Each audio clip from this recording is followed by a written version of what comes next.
PvP is finally here, and I, Trainer Weefs, have made this video to show you how to get started. So first up, you need to set up your battle teams. So to do this, you go into your Pokemon bag, hit the top left corner where it says Party, and instead of just seeing a list of battle teams, you will now see the different leagues. For some reason, right now, on the first day of PvP, my Great League team keeps disappearing. If that happens, all you do is come out, go back in, and it's right there. I described the leagues in my previous video, so you have the Great League, which is up to 1500 CP, the Ultra League, which is up to 2500 CP, and then the Master League, which takes any Pokemon. You can set up multiple teams per league as well, so you can see I've already got one here. Hit the green plus, set up a new party, and down in the party, hit the plus to select Pokemon, and we now have a new interface for choosing the Pokemon. So pick slot 1. As you can see, it also limits it to the ones that are actually eligible for this league, so there's nothing here showing that's above 1500. I'm just gonna pick 3 that are high up and throw them in there. I have just noticed, I use a naming schema generated by a third-party app that puts in the Pokemon's name, and then you can see on this one the anchor at the end. That shows the type of move that Ursaring has, and in this case it's Steel. But there's no way for me to actually go into the Pokemon from this screen. So for example here, I have 2 Suicune, similar numbers, but one has a Psychic move as its fast move, and one has a Dark move as its fast move. Because I've put those in the title, in the name, I can see that, but otherwise there's no way for you to figure that out. So you might want to start figuring out how to name your Pokemon. So that party's now done. Scroll further down, you can see the Ultra League, again set up parties. All the way at the bottom is a section for the gyms and raids. And as you can see, that's where we can set up the 6-member teams. To do battles in the wild, you go into the nearby, and there you'll see a new tab labeled Battle. Go in there and you get your QR code. Someone else can scan that to challenge you, or you can scan other people's QR codes to challenge them. Up at the top you'll see Blanche, Candela and Spark. These are, of course, the team leaders, and you can choose to battle them in order to get rewards and just to practice your teams. When you're battling the team leaders, you're supposed to only get rewards once a day, though there are reports of people getting more than that. When you battle other players, you should be able to get rewards up to 3 times a day. You can still keep battling, but you can't just farm endless Sinnoh Stones. You can only get up to 3 sets of rewards per day. When you're setting up your teams, don't forget that you can now permanently unlock a second charge move for the Pokemon you plan to fight with. So we have Blaziken here. I have already unlocked a 3rd move for this, so not only does it have Counter and Focus Blast, I've now added Overheat.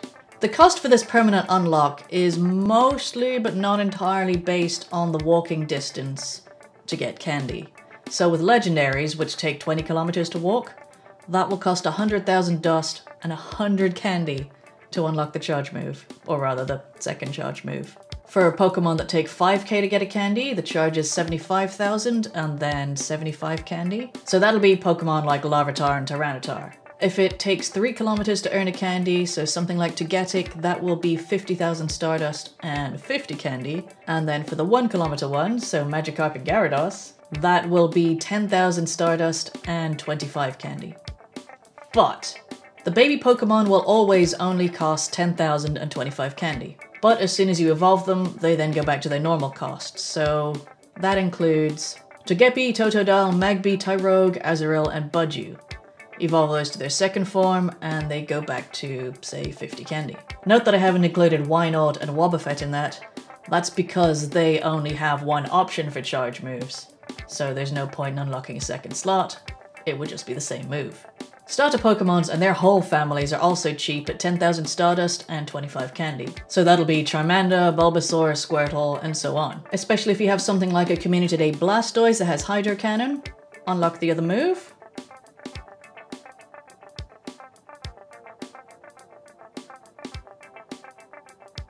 And I now have Hydro Pump, which is not super exciting because it's still water and water. But we can also use Charge TMs.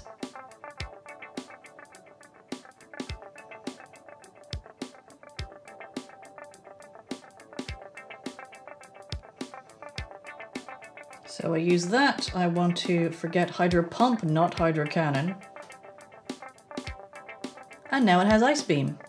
Once you've unlocked a charge move for your Pokemon, you can use that anywhere that you'd be fighting. So you can put it in raids, or you can use it in other battles. If you do decide to take advantage of the cheaper baby cost, remember that the moves will re-roll when it evolves, so don't bother wasting your TMs there. Just unlock the cheap moves, evolve to your higher form, and then look at your moves and decide if you want to change them. Okay, let's get on with the action. Ultra Friends and Best Friends can challenge you online. So if you're just there in the map screen, a challenge could pop up at any time.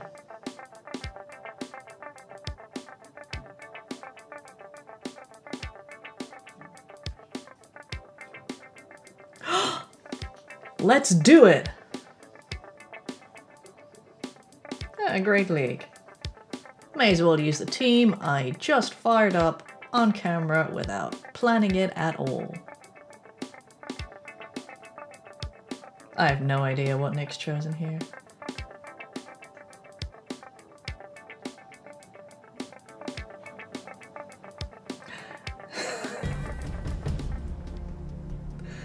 Okay, Spooky Hatachu.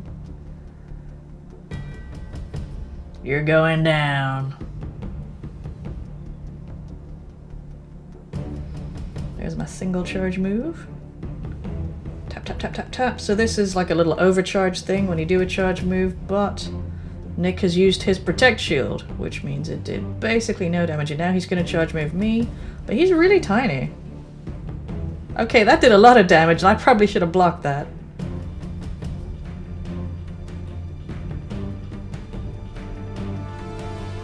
I'm not totally looking up the weaknesses here. I definitely know what they are. They're fine.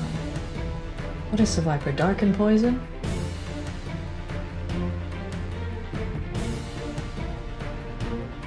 Oh no, attack incoming!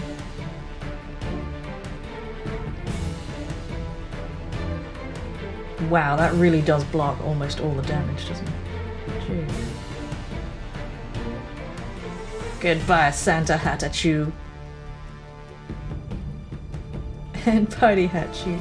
Is that present? Did he just throw a present? I think he did. Well, we're gonna poison him now.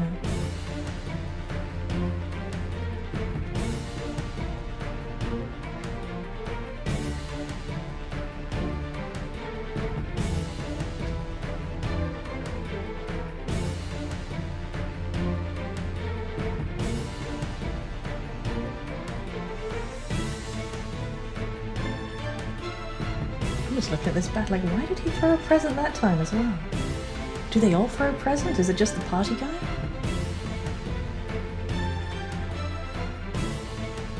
Oh no! Oh no! Shiny Espeon, because why not? He is slinging gates. What do I sling?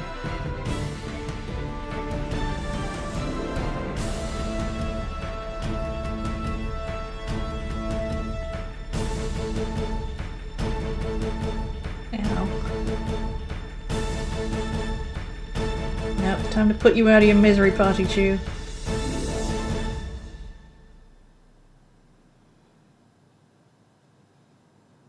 Yay! Oh, 500 Stardust. No, Stardust is good, it's fine. No complaining. I'm not sure what that 1 of 5 is that pops up at the end. Hey, 5! I still don't know what that mystery triangle does. Maybe it's something to do with the badge? Oh, it's a medal! Well, that's that mystery solved. According to the Sulfurade subreddit, type effectiveness is now even more important than it used to be. All the buffs for super effective moves have been raised, damage from not very effective moves has actually been reduced, and the same goes for damage from moves that would traditionally be known as immunity, so things like normal versus ghost. They still do some damage, but even less than before. So that's PvP! How's your experience been? Let me know in the comments, and I'll see you guys next time. Goodbye!